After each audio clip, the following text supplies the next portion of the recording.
अॼु के इन वीडियो क्लिप में असां सूरह नहल जे 6 रुकू खां 10 रुकू ताईं जो सिंधी तर्जुमो कंजुल ईमान ॿुधंदासीं। बिस्मिल्लाहिर्रहमानिर्रहीम।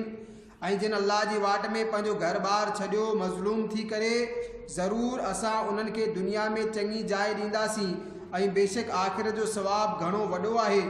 जेकर माण्हुनि खे ॼाण थिए हा उहे जन सब्र कयो ऐं पंहिंजे रब ते ई भरोसो कंदा आहिनि। ऐं असां तव्हां खां अॻे न मोकिलिया मगर मर्द जिन जी तरफ़ असां वही थे मोकिलियो।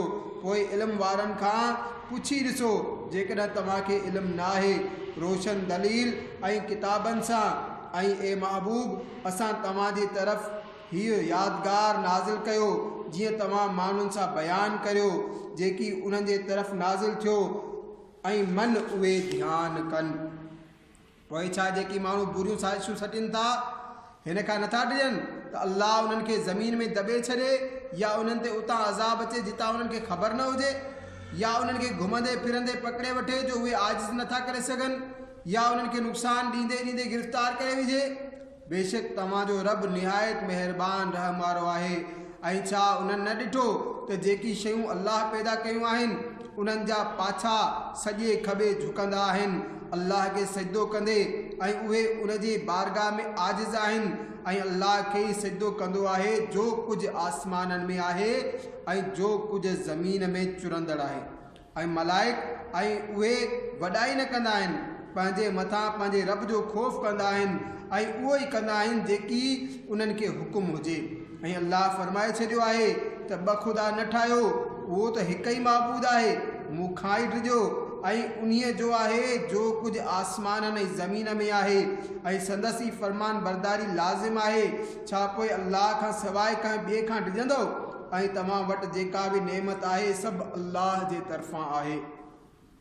पोइ जॾहिं तव्हांखे तकलीफ़ पहुचे थी त पोइ उन वटि ई पनाह वठो था।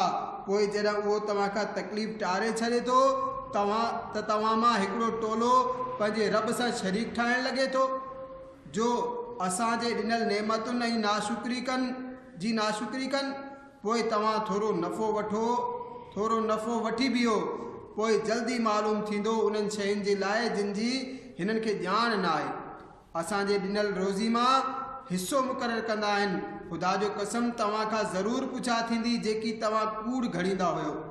ऐं अल्लाह जे वास्ते धीअरूं मुक़ररु कनि था, उहो पाक आहे ऐं पंहिंजे वास्ते जेका संदसि दिलि घुरे थी।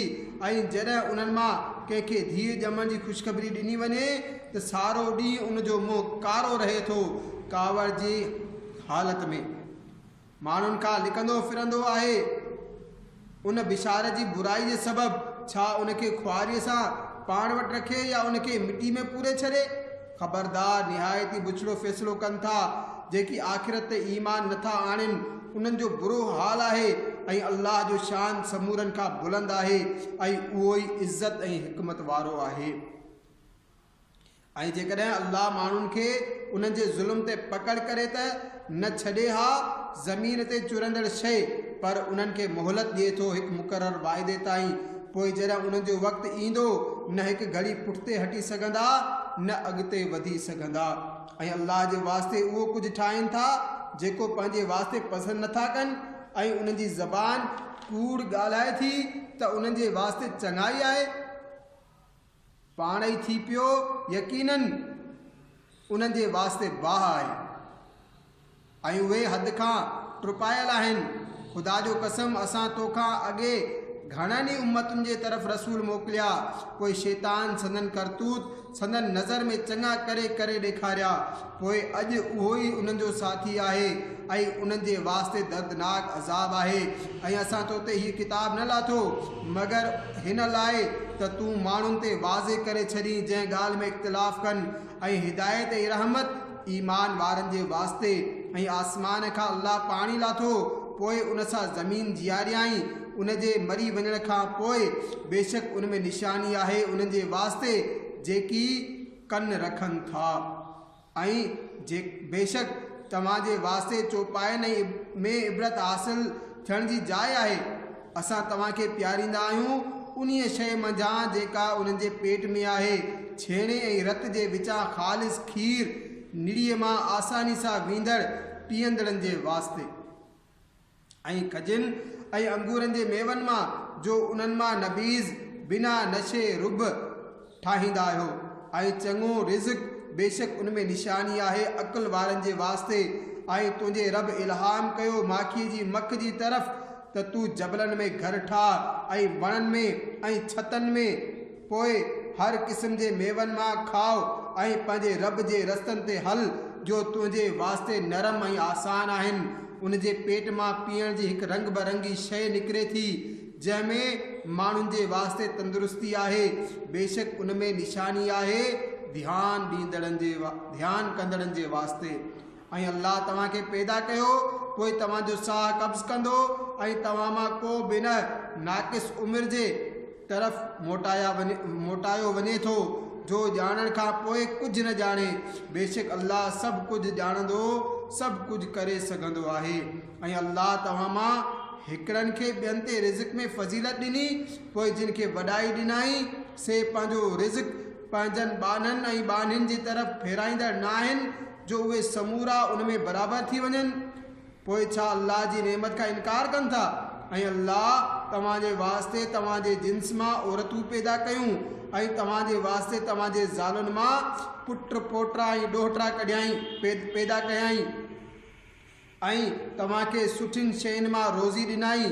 पोइ छा कूड़ी ॻाल्हि ते यकीन कनि था ऐं अल्लाह जे फज़ल खां मुनकिर थियनि था ऐं अल्लाह खां सवाइ अहिड़नि जी पूॼा कनि था जो उन्हनि खे आसमान ऐं ज़मीन मां कुझु बि रिज़्क़ ॾियण जो इख़्तियार नथा रखनि ऐं न ई कुझु करे सघनि था। पोइ अल्लाह जे वास्ते मिसाल न ठाहियो बेशक अल्लाह ॼाणे थो ऐं तव्हां नथा ॼाणो। अल्लाह हिकु मिसाल बयानु फरमायो हिकु बानो आहे ॿिए जी मिल्कियत पाण कुझु बि ताक़त न रखंदो आहे ऐं हिकु उहो जंहिंखे असां पाण वटां चङी रोज़ी अता फरमाई पोइ उहो उन मां ख़र्च कंदो आहे लिक ऐं ज़ाहिर में छा उहे बराबरि थी वेंदा। समूरियूं तारीफ़ूं अल्लाह जे वास्ते आहिनि बल्कि उन्हनि जा अक्सर अणॼाण आहिनि। ऐं अल्लाह मिसाल बयानु फरमायो ॿिनि मर्दनि जो जिन मां हिकिड़ो गूंगो आहे जेको को बि कमु करे नथो सघे ऐं उहो पंहिंजे आका ते बोझ आहे जाॾे बि खेसि मोकिले त का बि भलाई न आणे।